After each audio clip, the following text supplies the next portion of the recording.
Merhaba sevgili izleyenler, hoş geldiniz. Nasılsınız, iyi misiniz? Diyorum ama tamamen adetten bir soru bu. Bugün 17 Haziran 2021. Normalde yayına başlarken tarih söylemem ama 17 Haziran 2021 tarihi unutamayacağımız bir güne dönüşebilir.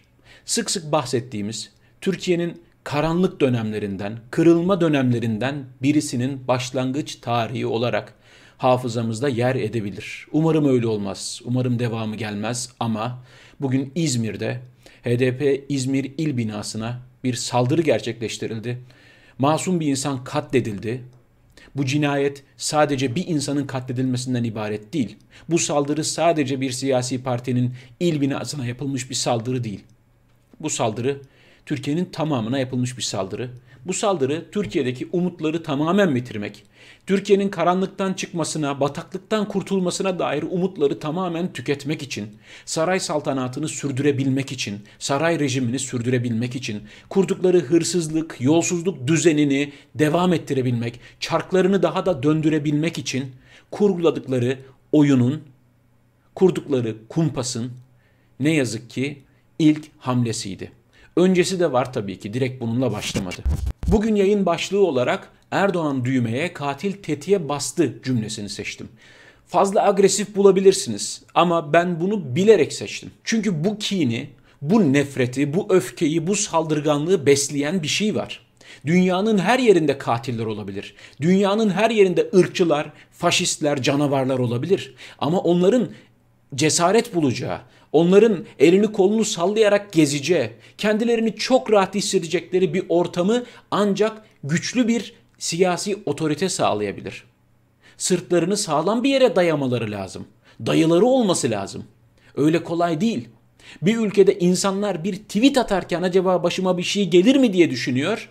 Ama bu katil ve bunun gibiler Twitter'dan, Instagram'dan, Facebook'tan öyle fotoğraflar, öyle paylaşımlar yapıyorlar ki bu normal değil sevgili izleyenler. Bu nefreti besleyen bir güç var. Daha çok yakın zamanda Meral Akşener'e saldırı yapıldığında bunlar daha iyi günleriniz, daha neler olacak diyen Recep Tayyip Erdoğan değil miydi? Kemal Kılıçdaroğlu linç edilmeye çalışıldığında Erdoğan'ın ya da Devlet Bahçeli'nin adet yerini bulsun diyerek bile özür dilediklerini duydunuz mu?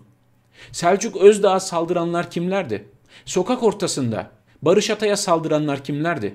Sokak ortasında gazeteci kurşunlayanlar, politikacı dövenler, gazete basanlar, insanlara saldıranlar, linç edenler kimlerdi? Katilleri, tecavüzcüleri koruyanlar, saklayanlar, sırtlarını sıvazlayanlar kimlerdi? Bu özgüvenin bir kaynağı var. Erdoğan kendisi partisinin kürsüsünden, Büyük Millet Meclisi'nden yaptı o konuşmayı. Kayıtlarda var. Bunlar daha iyi günleriniz dedi. Daha neler olacak neler dedi. Bundan daha azmettirici, bundan daha kışkırtıcı bir cümle yoktur. Tıpkı başörtülü bacıma saldırdılar, %50'yi evde zor tutuyorum cümlesi gibi. Tıpkı 400'ü verin bu iş huzur içinde çözülsün cümlesi gibi. Daha 3-5 gün önce 7 Haziran'ı unuttunuz mu? 7 Haziran'ı hatırlayın dedi. Karşımızda kanlı bir iktidar var. O yüzden Erdoğan düğmeye, katil tetiğe bastı cümlesini yayının başlığı olarak seçtim. Bilerek, isteyerek yazdım bunu. Çünkü bu katili de tanıyoruz, bu katilleri yetiştiren zihniyeti de tanıyoruz. İyi bakın. Instagram'ından paylaştığı fotoğraflara bakın sevgili izleyenler. Size de tanıdık gelmiyor mu? Şaşırıyor musunuz? İlk defa karşılaştık mı diyorsunuz? Yoksa bunun onlarcası, yüzlercesi, binlercesi son dönemde bir anda ortaya çıktılar. Hiç bulamayacakları güçte silahlar buldular. Hiç bulamayacakları kadar özgüven buldular, destek buldular, alan buldular. Kendinizi güvende hissediyor musunuz? Bir sağlık görevlisiymiş, acil tıp teknisyeniymiş, Suriye'ye gitmiş. Elinde sadece Türk Silahlı Kuvvetleri'nin envanterinde olan bir silah var. Kim verdi ona bu silahı? Suriye'ye ne olarak gitti? Ne işi var? IŞİD'in saflarında mı savaştı? El Nusra'nın mı? El-Kaide'nin mi? Ne yapıyor orada? Kafamı kesiyor. Sonra Türkiye'ye geliyor.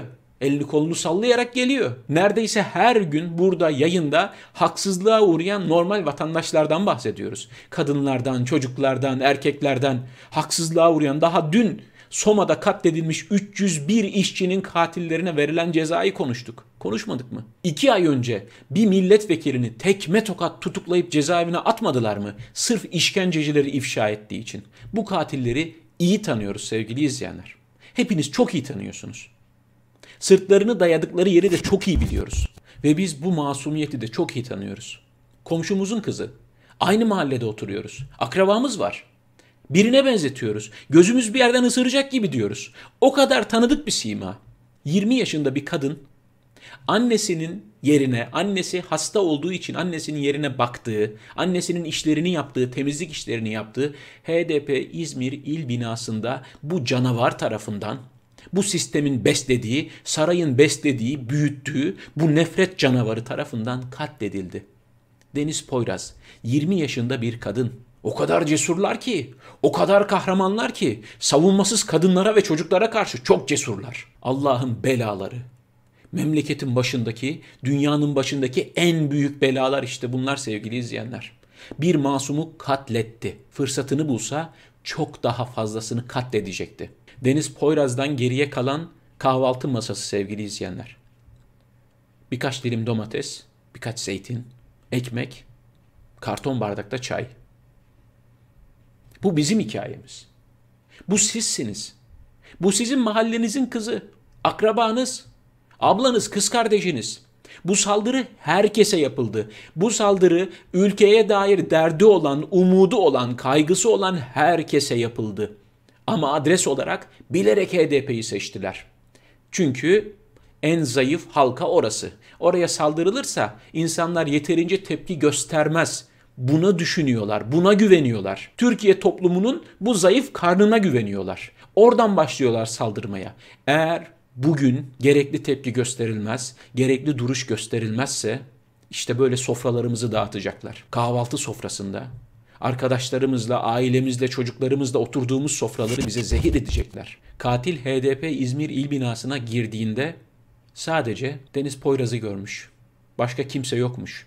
Normalde 40 kişilik bir toplantı olacakmış. O zaman bu katile bunun istihbaratını veren birisi var. Bu katilin bundan haberi var. Çünkü daha fazla insanı öldürmek, katliam yapmak için girmiş oraya. O katili alıp Suriye'ye kadar götüren, devletin silahını veren, resmi görevli gibi, asker gibi, istihbarat elemanı gibi oralara taşıyan, onu eğiten, semirten, büyütenler kimlerse ona bu istihbaratı da vermişler. Bu 40 kişilik toplantı iptal olmamış olsa çok daha fazla insanın ne yazık ki katledildiği haberini duyacaktık. Peki cevabını hepimizin bildiği soruyu sorayım. Bu cinayet aydınlatılacak mı? Bu saldırının arkasındaki emri verenler, azmettirenler bulunacak mı? Sedat Peker neler anlatıyor? Uğur Mumcu suikastini anlatıyor. Kutlu Adalı suikastini anlatıyor. Onlar aydınlatılmış mı? Hayır. Hrant Dink katledildi. Gerçek failler bulundu mu? Hrant Dink'i katlettirenler bu cinayeti işlettirdiler. Bu saldırıyı yaptırttılar.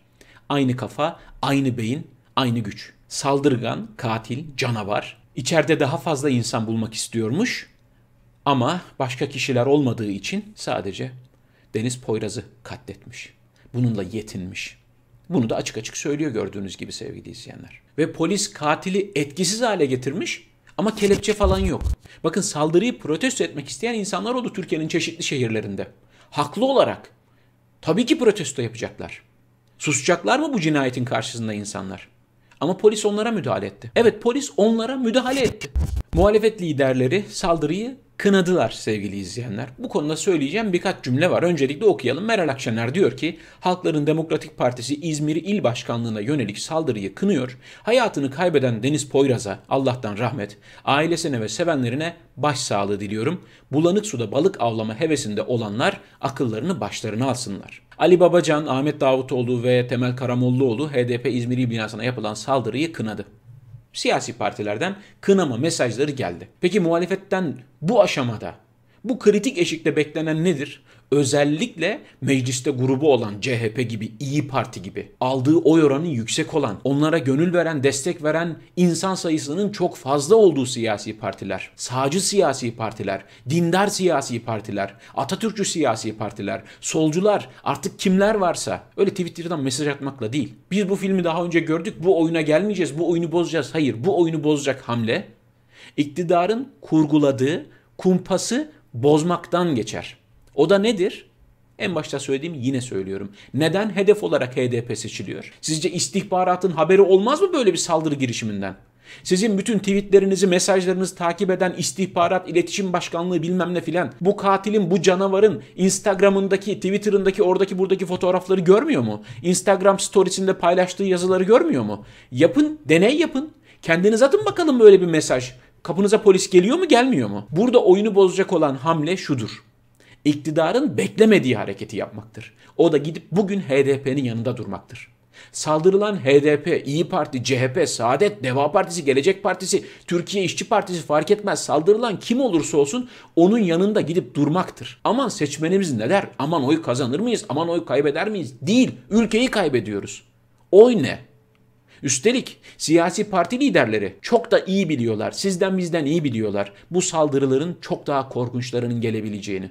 O zaman kendi tabanlarına da bunu anlatmakla yükümlüler. Kendi tabanlarına demokrasinin ne olduğunu, insan haklarının ne olduğunu, ırkçılığın ne kadar tehlikeli bir fikir olduğunu anlatmaları gerekiyor. Ya da tabanları bu siyasi parti liderlerine, meclise gönderdikleri milletvekillerine demokrasinin ne olduğunu, insan haklarının ne olduğunu, ırkçılığın ne kadar zararlı bir şey olduğunu, önü alınmazsa ne büyük felaketlere yol açabileceğini anlatması gerekiyor tabanların siyasetçilere. Aman HDP ile görünmeyelim bize şey derler. Aman onunla görünmeyelim bize şey derler. Aman onun hakkını savunmalıyım bize şey derler. Zaten buna güveniyorlar. Zaten buna güvenip oraya saldırıyorlar. Zayıf karnınız burası, oraya oynuyorlar. 7 Haziran 1 Kasım arasında ne yaptıklarını herkes biliyor. Hepimiz biliyoruz. Ve sakın ha susma, sustukça sıra sana gelecek denkleminden dolayı karşı çıkmayın buna. Sıra size gelse de gelmese de karşı çıkın. Belki sıra size hiç gelmeyecek. Sadece HDP'ye, Kürtlere falan saldırarak işlerini halledecekler. İstedikleri ortamı oluşturacaklar. Saray saltanatlarını sürdürecekler. Belki sıra size hiç gelmeyecek. Keyfiniz hiç bozulmayacak. Öyle iki arada bir derede yarım yamalak yaşamaya devam edeceksiniz. Yarım demokrasiyle, varmış gibi yapılan hukukla falan yaşamaya devam edeceksiniz. Deva Partili Yeneroğlu, HDP'ye saldıran kişinin zihin dünyasına baktığımız zaman Hrant Dink'i öldüren kişiyle bu kişi arasında ortak noktalar var. Evet, ortak noktalar var. Hatta ben copy paste olduğunu düşünüyorum. Aynı zihin, aynı zihniyet, aynı motivasyon, aynı nefret. Artık çok iyi tanıdığımız, hiç şaşırmadığımız karakter bu. Katil karakteri. Ve onu buna hazırlayan güçler. Yalan haberleriyle tanıdığımız Zaytung gerçeği çok da güzel ifade etmiş sevgili izleyenler. Aynen okuyorum. 7 Haziran 1 Kasım 2015 arası önemli bir gişe başarısı elde eden bizim çocuklar biraz katliam yapıp ortalığı karıştırsın ki millet korkup bize oy versin filmi 2. bölümüyle vizyonda. Doğru mu? Doğru. Bu filmin devamının gelmemesi işte muhalefete bağlı. Herkes ne yapacaksa yapsın. Katillerinin oyununu bozmak için ne yapılacaksa yapsınlar. Gerçekten yarın bir gün çok geç olabilir. Evet, bir mafya lideri itidal, sağduyu çağrısı yapıyor. Uyarmıştı Mehmet Ağar ve onun ekibinin bazı saldırılar yapabileceğine dair. Gerçi Sedat Peker'in uyarmasına gerek yok. Recep Tayyip Erdoğan, Türkiye Cumhuriyeti Cumhurbaşkanı, AKP Genel Başkanı Recep Tayyip Erdoğan meclis kürsüsünden alenen söyledi. Daha neler olacak, neler dedi. Bunlar daha iyi günleriniz dedi. Yani hangisi mafya lideri? Bakın bir tarafta mafya lideri, organize suç örgütü lideri dediğimiz Sedat Peker var. İtidal, sağduyu çağrısı yapıyor. Diğer tarafta ülkenin Cumhurbaşkanı meclis kürsüsünden milyonlarca oy alan bir partinin başkanı çıkıp diyor ki bunlar daha iyi günleriniz, neler olacak neler diyor. Kim mafya babası? Kim suç örgütü lideri? Kıymetli dostlarım, İzmir HDP il başkanlığına yapılan provokasyon amaçlı saldırının çok daha büyüklerini ne yazık ki önümüzdeki zamanlarda yaşayacağız. Eğer benim tecrübeme ve samimiyetime inanıyorsanız hiçbir şartla sokağa çıkmayın. Evet, Sedat Peker biliyor. Onun tecrübesine güveniyoruz. Çünkü bir dönem kendisi de bu tür faaliyetlerin içinde bulunmuştu. Bunu da itiraf ediyor zaten. İşte burada sokağa çıkmayın tavsiyesi nasıl değerlendirilmeli, ne yapılmalı bilmiyorum. Hiç mi insanlar protesto yapmayacaklar? Hiç mi itiraz etmeyecekler? İtirazın yeri, mecrası, tarzı, üslubu ne olacak? Bilmiyorum. İşte burada görev, sorumluluk muhalefete düşüyor. Bir strateji belirlemeliler. Bir yol haritası çizmeliler. Bir duruş göstermeliler. Net, güçlü, herkesin anlayabileceği, tabanlarını ikna edebilecekleri, insanları Ortak akılda buluşturabilecekleri bir stratejiye ihtiyaçları var. Yandaş medyanın haber dilini hep beraber okuyalım sevgili izleyenler. İzmir'de silahlı bir şahıs HDP il binasına girdi. HDP binasının camlarını kıran şahıs polis ekiplerinin operasyonuyla dakikalar sonra yakalandı. Olayda bir kişi öldü, bir kişi gözaltına alındı. Tamam. Sarı ve iri puntolarla yazdığı cümleyi okuyalım şimdi de. HDP İzmir il binasında çatışma. Ne çatışması? Bu katil kimle çatışmış? Karşısındaki kadının elinde silah mı varmış? Ne çatışması? Neden bahsediyorsunuz? Neden olayı adi bir mafya çatışması gibi vermeye çalışıyorsunuz? Ortada bir cinayet var. Masum bir kadını katleden bir katil var. Ve o katili de polisler gayet güzel sarıp sarmalamışlar. Hiç de öyle polisle çatışan bir adammış gibi görünmüyor. Polisleri azıcık tanıyorsan kendilerine silah sıkan birine o şekilde davranmazlar. Aldıkları eğitim de öyle değil zaten. Amaçları belli. Olayın anlamını, mahiyetini kendi istedikleri gibi yansıtmak. Gelelim Türkiye'nin leş gündemine, müsilaj, salya gündemine sevgili izleyenler. Dolmabahçe Sarayı'ndaki 2 vazonun kaybolduğu iddiası olduğunu dün konuşmuştuk biliyorsunuz. Milli Saraylar Başkanlığı demiş ki öyle bir vazo hiç olmadı. Öyle vazolar hiç yoktu hamdolsun demişler. Bu sefer Mahmut Tanal bu vazoların fotoğrafını paylaştı ve dedi ki peki bunlar ne? Daha evvel bu vazoların olduğunu gören, bunun fotoğraflarını çeken insanlar var. Nasıl yok diyorsunuz? Şimdi bir cevap bulunması lazım. Bu tarihi eserler şu an neredeler? Nereye gittiler? Meclis Başkanı Şentop, Sedat Peker'den ayda 10.000 dolar alan siyasetçi iddiasıyla ilgili İçişleri Bakanı Soylu'nun kendisiyle bir isim paylaşmadığını söyledi. Hani paylaşmış da o isim şu an milletvekili değilmiş falanmış filanmış. Leş gibi. Bakın birisi Meclis Başkanı, birisi İçişleri Bakanı. İçişleri Bakanı. Bir siyasi partinin binasına saldırı oluyor. Emniyet istihbaratının bundan haberi yok mu? Gerçekten Milli İstihbarat Teşkilatı'nın bundan haberi yok mu? Hakan Fidan ne işe yarıyor? Ne yapıyor? Ne yapacak? Afrika'dan öğretmen kaçırıyorlar. Kırgızistan vatandaşı kaçırmaya çalışıyorlar. Çete lideri Sedat Peker'in iddialarının ardından Habertürk'ten istifa eden Veys Ateş yarın Halk TV'de. Rating yapar mı yapmaz mı bilmiyorum. İnsanlar izler mi izlemez mi bilmiyorum ama bu iki ismin Süleyman Soylu ile yaptıkları bir röportaj var biliyorsunuz Habertürk'te. Güya Süleyman Soylu bütün sorulara cevap verecekti. 2-3 saat sürdü herhalde o röportaj, canlı yayın. İsmail Saymaz ve Veys Ateş de Süleyman Soylu'nun karşısındaydı. Eğer performansları oradaki gibi olacaksa bu yayından da hiçbir cacık olmaz. Bir, ikincisi Veys Ateş denilen herif madem masumdu, haklıydı neden Habertürk'ten istifa etti? Kendini savunsaydı. Sevgili izleyenler bir kez daha saldırıyı lanetliyorum. Hayatını kaybeden, katledilen Deniz Poyraz'a rahmet diliyorum. Mekanı cennet olsun. Annesine, ailesine, arkadaşlarına, dostlarına, yakınlarına sabır diliyorum. Lütfen bu yüzü unutmayalım. Lütfen hafızamızı güçlü tutalım. Bizim unutkanlığımıza güveniyorlar. Ne bu yüzü unutalım, ne bu günü unutalım. Ne de bu cinayetin neden işlendiğini unutalım. O katilin orada ne işi vardı? O katili neden oraya gönderdiler? O katil masum bir insanı katlederek neyi amaçlıyordu? O katili yetiştirenlerin, bu cinayeti işlettirenlerin amacı neydi? Hangi adi amaç için? Hangi rezil hedef için, hangi kirli plan için bunu yaptılar? Saltanatlarını sürdürmek için.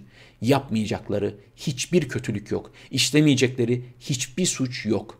Hiçbir kutsal değerleri yok. Hiçbir ahlaki seviyeleri yok. Durabilecekleri bir bitiş noktası, dip nokta yok. Ülkemize, ülkemizin insanlarına, yarınlarımıza, çocuklarımıza bunu yapmalarına izin vermeyelim.